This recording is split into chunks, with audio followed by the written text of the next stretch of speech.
Welcome to Kenton's videos. Enjoy the video. You'll start by matching fundamentals so SyncVX can lock properly.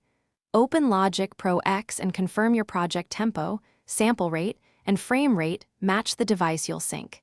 Next, insert SyncVX on the master output or the designated sync track.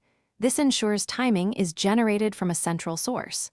Once done, enable low latency mode if you expect heavy monitoring. Now route MIDI or audio outputs from that track to your external interface, so the signal actually leaves Logic.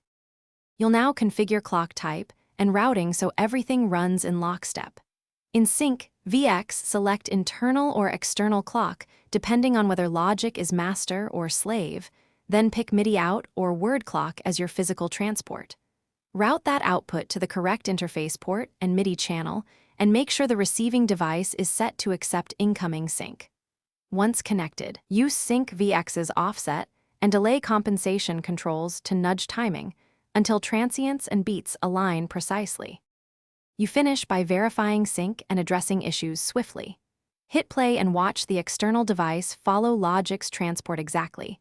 Listen for drift or glitches during long passes. If you hear dropouts, reduce buffer size and confirm both units share the same sample rate and clock source. For persistent misalignment, swap cables and reselect the interface clock in audio MIDI setup. Finally, reapply small delay compensation in SyncVX.